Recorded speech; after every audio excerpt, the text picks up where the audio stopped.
नमस्कार, मैं हूं वीरेंद्र द्विवेदी और आप देख रहे हैं अधिकार एक्सप्रेस। सबसे बड़ी समस्या के रूप में सामने आए कोरोना वायरस ने आज संपूर्ण विश्व को हिलाकर रख दिया है। इस वायरस के कारण हमारे देश के स्कूल, कॉलेज समेत सभी शैक्षणिक संस्थान बंद हैं। संकट की इस घड़ी में सरकार प्रयास कर रही है कि बच्चों को ऑनलाइन इंटरनेट के माध्यम से शिक्षा दी जाए। इसके लिए केंद्रीय मानव संसाधन विकास मंत्रालय ने पढ़ें ऑनलाइन भारत अभियान शुरू किया है।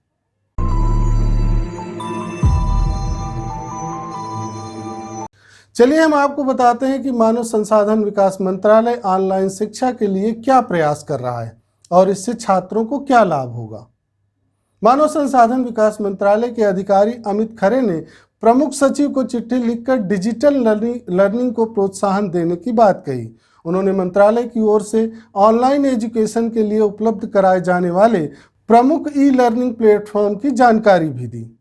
इसके बाद सीबीएसई और आईसीएसई बोर्ड के कई स्कूलों ने ऑनलाइन लर्निंग मोड से अगले अकादमिक सत्र की पढ़ाई शुरू कर दी। 15 अप्रैल को सीबीएसई और फिट इंडिया मिशन ने मिलकर छात्रों को न्यूट्रिशन, योगा और बेसिक एक्सरसाइज के बारे में जानकारी के लिए ऑनलाइन क्लासेस की शुरुआत भी की। मानव संसाधन विकास मंत्रालय द्वारा तैयार किए गए ई लर्निंग प्लेटफॉर्म स्वयं, दीक्षा, ई बस्ता, national repository of open educational resources, शोध गंगा, विद्वान, ई पीजी पाठशाला आदि हैं। ये कक्षीय पठन पाठन के एक सपोर्टिंग टूल के रूप में छात्रों को लाभदायक होंगे। जैसे दीक्षा इस ऐप पर पहली से 12वीं कक्षा तक के सीबीएसई, एनसीईआरटी और राज्य या संघ राज्य की ओर से बनाई गई अलग अलग भाषाओं में 80,000 से ज़्यादा ई बुक्स हैं। वहीं ई पाठशाला इस वेब पोर्टल में कक्षा पहली से 12वीं तक के लिए एनसीईआरटी ने अलग अलग भाषाओं में 1886 ऑडियो, 2000 वीडियो, 996 ई बुक्स डाली हैं। जबकि national repository of open educational resources इस पोर्टल में अलग अलग भाषाओं में ऑडियो, वीडियो, डॉक्यूमेंट, तस्वीरें, इंटरैक्टिव फाइल्स हैं, जिनकी कुल संख्या लगभग 14,527 है। स्वयं इस नेशनल ऑनलाइन एजुकेशनल प्लेटफॉर्म पर 11वीं 12वीं कक्षा और अंडर ग्रेजुएट, पोस्ट ग्रेजुएट दोनों तरह के छात्रों के लिए सभी विषयों में 1900 कोर्स हैं। केंद्रीय मानव संसाधन विकास मंत्रालय और राज्यों के शिक्षा मंत्रालयों के मुताबिक जब तक कोरोना वायरस के संक्रमण का खतरा पूरी तरह से नहीं टल जाता, शिक्षण संस्थान खुल नहीं चाहते। ऑनलाइन शिक्षण की पढ़ाई एकमात्र जरिया है।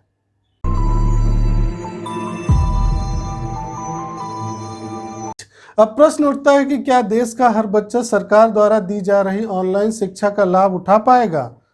जब देश की गरीब जनता और दिहाड़ी मजदूरों को अपना और अपने परिवार का पेट पालने के लिए सरकारी मदद का सहारा लेना पड़ता है, तो भला ऐसे परिवार क्या स्मार्टफोन खरीदकर इंटरनेट के जरिए अपने बच्चों को शिक्षा दे सकेंगे? उनके लिए तो ऑनलाइन शिक्षा बस एक सपना है। देश में गरीबी की रेखा से नीचे जीवन यापन करने वाले करोड़ों परिवारों के पास कंप्यूटर, लैपटॉप, टैबलेट या स्मार्टफोन की कोई व्यवस्था नहीं है। और यदि इसकी व्यवस्था भी हो जाए तो इंटरनेट पैक रिचार्ज करवाने के लिए उनके पास पैसे कहाँ से आएंगे?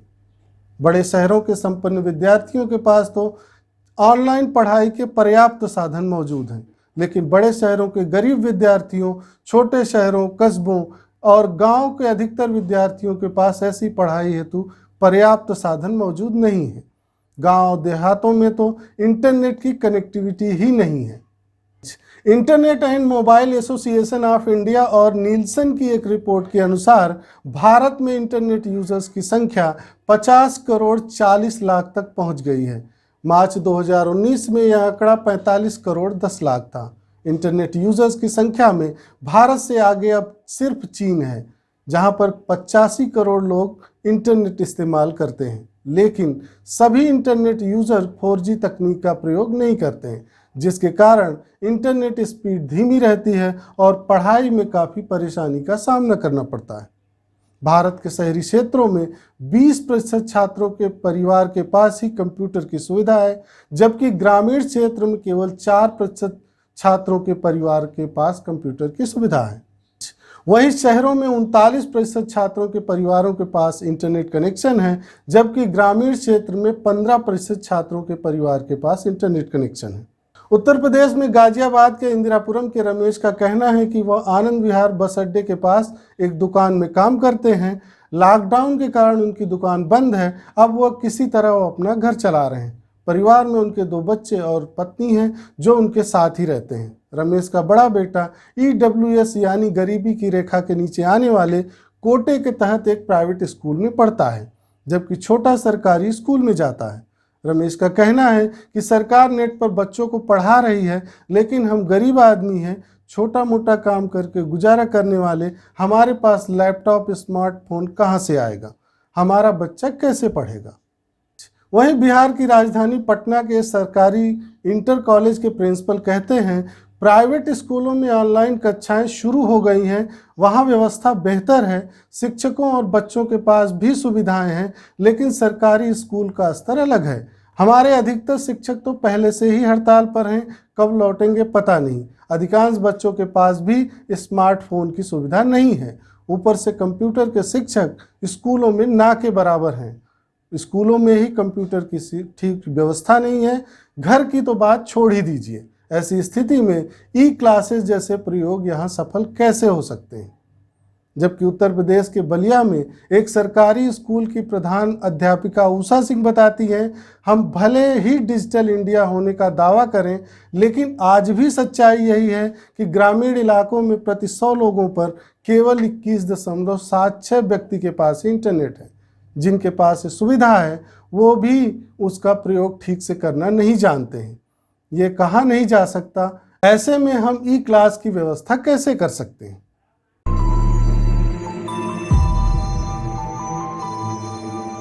यह चिंता की बात है कि जब शिक्षा बच्चे का मौलिक अधिकार है तो फिर उसे संसाधनों की कमी के चलते ऑनलाइन शिक्षा से क्यों वंचित किया जा रहा है। कोरोना जैसी महामारी के समय केंद्र सरकार, राज्य सरकार, UGC, विश्वविद्यालयों ने ऑनलाइन पढ़ाई का आरंभ तो कर दिया है, लेकिन उन्होंने यह जानने की कोशिश नहीं की कि किस बच्चे के पास ऑनलाइन शिक्षा प्राप्त करने के संसाधन उपलब्ध हैं और किसके पास नहीं उपलब्ध हैं।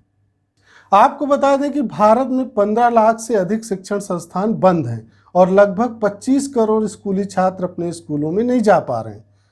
इन 25 करोड़ छात्रों में से लगभग 80% EWS यानी गरीबी की रेखा के नीचे की श्रेणी में आते हैं। चीन के बाद भारत में विश्व की दूसरे सबसे बड़ी स्कूली प्रणाली है, जबकि अमेरिका के बाद भारत में लर्निंग का दूसरा सबसे बड़ा बाजार है। संयुक्त राष्ट्र शैक्षणिक, वैज्ञानिक एवं सांस्कृतिक संगठन यूनेस्को के अध्ययन में कहा गया है कि स्कूल बंद होने से सबसे अधिक असर वंचित तबके के छात्र छात्राओं पर पड़ रहा है। भारत में 32 करोड़ छात्र छात्राओं का पठन पाठन प्रभावित हुआ है, जबकि विश्व भर के 191 देशों में 157 करोड़ छात्रों की शिक्षा प्रभावित हुई है, जो विभिन्न स्तरों पर प्रवेश लेने वाले कुछ छात्रों का 91.3% है। हालांकि ऐसी संभावना है कि ऑनलाइन शिक्षा के परिप्रेक्ष्य को ज़्यादा नवाचारी, समाहारी एवं क्षमता विकास की दिशा में आगे ले जाएगी, लेकिन फिर भी इसके लिए भारत जैसे समाज में सरकार को गरीब, उपेक्षित और दूरस्थ क्षेत्रों में बसे सामाजिक समूहों के लिए संसाधनों की व्यवस्था करनी होगी और इंटरनेट की सतत कनेक्टिविटी बनाए रखने की व्यवस्था पर जोर देना होगा। साथ ही जिनके पास मोबाइल और इंटरनेट की सुविधा नहीं है, उन तक रेडियो, टीवी, आंगनवाड़ी के माध्यम से पढ़ने की सामग्री को भी पहुंचाना होगा, जिससे बच्चों को कोई परेशानी न हो और वह अपने पाठ्यक्रम को पूरा कर सकें। आज बस इतना ही। धन्यवाद। अधिकार एक्सप्रेस के नए वीडियो को देखने के लिए आप लाइक और सब्सक्राइब करें, साथ ही घंटी को जरूर दबाएं और लोक सेवा अधिकारों की स्वतंत्र पत्रकारिता के लिए हमारी मदद करें।